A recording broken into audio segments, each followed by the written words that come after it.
ever say step before my grandchildren, before my auntie, my before my children, before anything. You'll never hear me say that.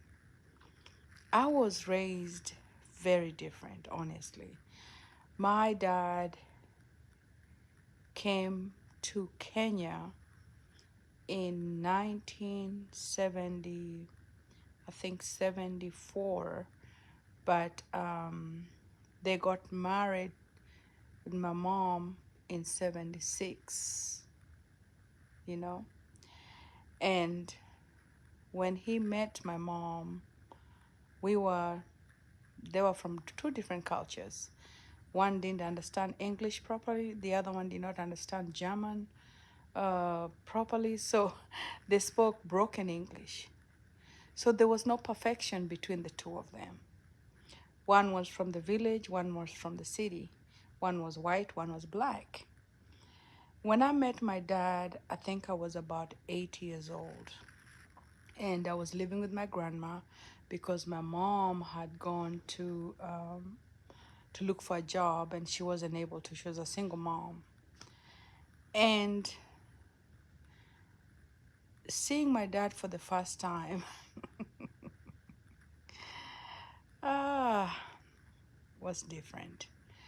Of course, I had never been close to a white person. I had never been close to anybody who looked like him. We used to stand on the road and wave at white people that passed. They were missionaries or they were just regular. But to us, they were just people we could not reach until the day they came to my grandmother's house to pick us.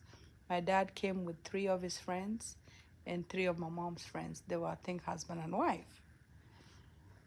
And ah, I was looking at side eyeing them when they came. My mom came to introduce my dad as her new husband. And of course, my grandmother was surprised too, you know. My grandmother at that time used to pray. I remember one time I dreamt about why white person, and my grandmother said, "Whoa, ishindwe."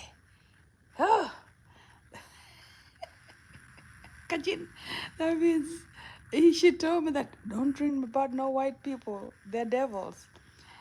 So what I'm trying to say is that I was raised, and what I'm trying to say is that in people, people respond to what they don't know, and sometimes in a very bad way. My grandmother was reacting to my father, but my father ended up being her best friend because she was taking care of my mom.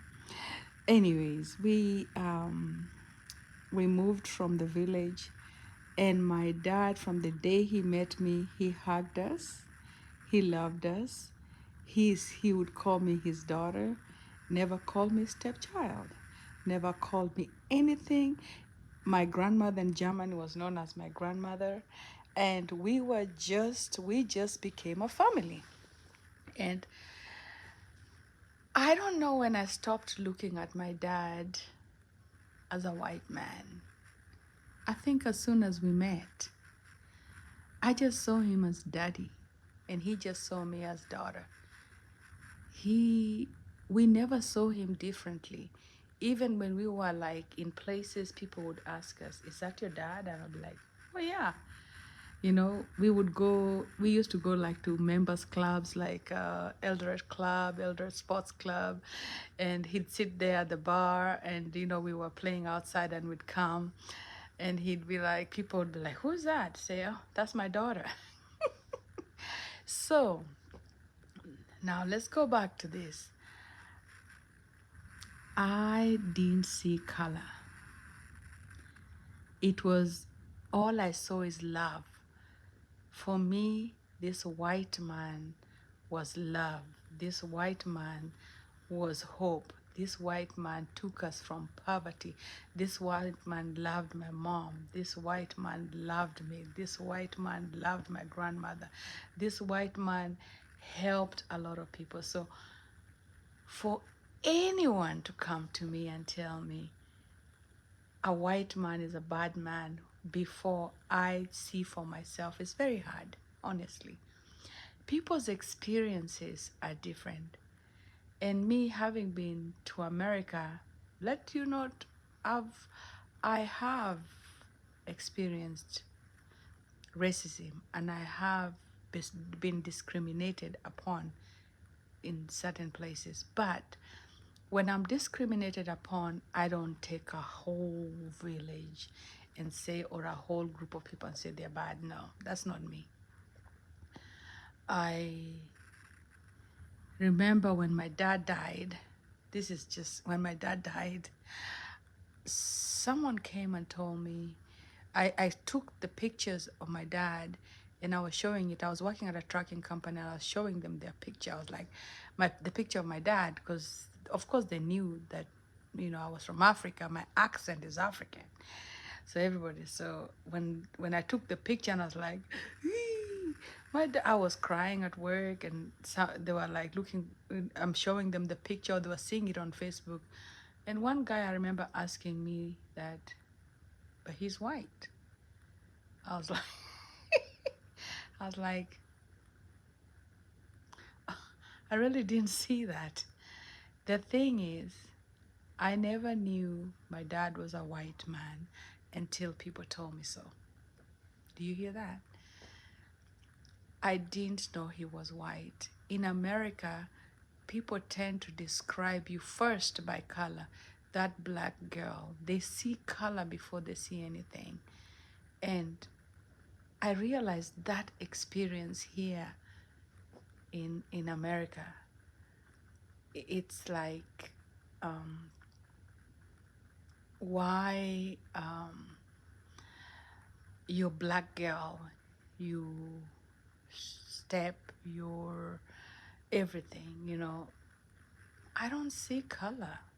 It doesn't mean that I don't accept the fact that people have different experiences, and I totally understand the experiences of people are different, and I totally understand that there's a lot, but I have to see, I have to experience it for myself.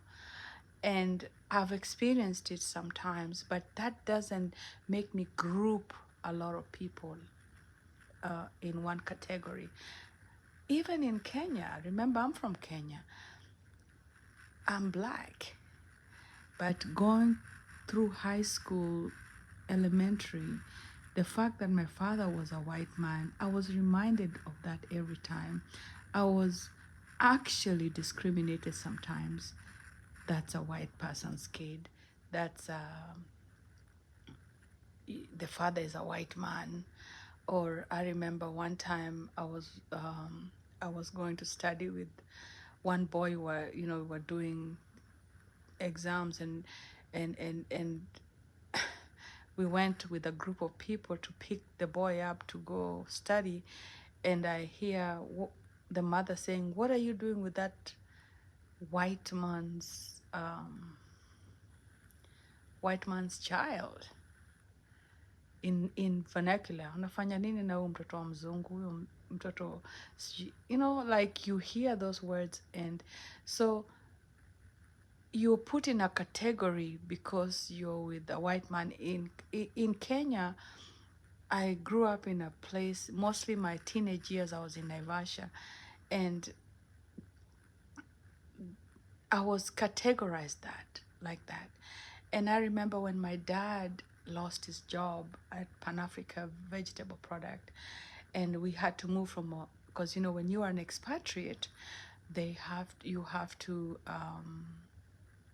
when you're an expatriate, you have to move to, you're given everything. You're given a house, a car. So when the company went under receivership, we were so poor. We had to move to a very, very, very different neighborhood. And I remember being being called names in school. I remember being called that, being told that we were supposed to be rich because we were the white man's kids. I was, there were, people were mean, kids were mean, just because my father was a white man and we shouldn't have been living the way we were living. That changed me. Actually, that has molded me to who I am right now. I I learned to move from up here to down here. And I tell people, I have dined with presidents. Kibaki used to be my parents' friends when we were be what? Those were notable people in Kenya. Kibaki ended up being a president, but those were people that my parents dined with. But I've also been down here. I've also um, lived at Kambi Karitasi when my dad lost his job and my mom was a housewife, and everything we had to sell to even make ends meet. Getting a job when you're an expatriate is so hard. When they lose their jobs, getting another job is so hard because now the jobs are being given to the native Kenyans and not to my dad. So he would stay without a job, and he was a whole engineer, and my mom was a housewife who didn't have any skills, and most of the time she was she couldn't even she was not educated, and so she would go and start doing businesses like fish industry. And I remember even at that time she would be abused, she would be called names, she would be she would just be told horrible things. I want people to know that whatever you see me, the experience I have had, the things I have gone through have molded me to who I am. It is hard to make me who I'm not. It is hard. I have learned to be kind because we were once down here.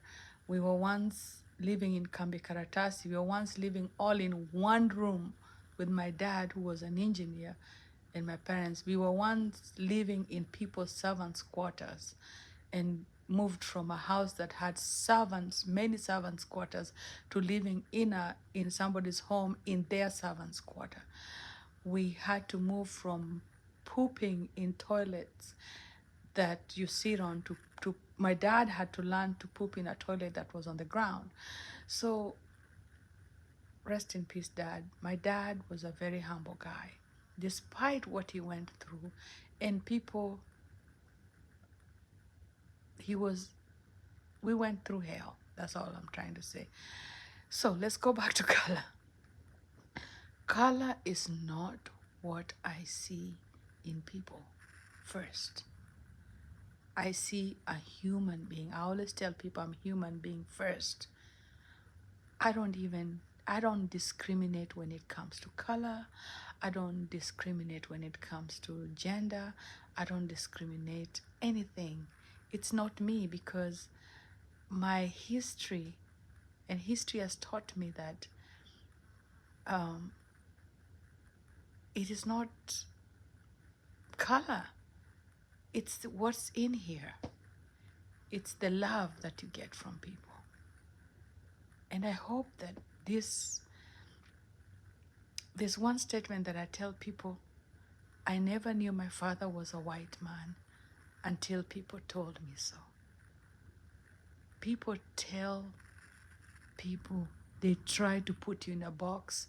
They try to make you realize who you are. People's experiences are different. I'm not in that box. It doesn't mean I don't understand what the other people are going through. I want you to not put me in a box. Have I been discriminated upon before? Yes, by a horrible person. Somebody who discriminated upon me. Have I been treated badly? Yes, by a horrible person. Have I been, be it black, white? I'm not gonna say. Have I been, because if it's discrimination, back home, I was discriminated upon in school just by my own people. Some of the hats that I have, I remember I would find notes. I hear they are now just drinking turungi with the white man. How can a white man be so poor? How can she be a white person's daughter and she doesn't have this? She doesn't have this. When my dad didn't have, and my parents were people who made choices that sometimes made them not have. When they have, they have, but when they don't have, they don't have. They didn't really plan for the future when they enjoyed life, that part. Anyways, enough for today. More about a lily next time.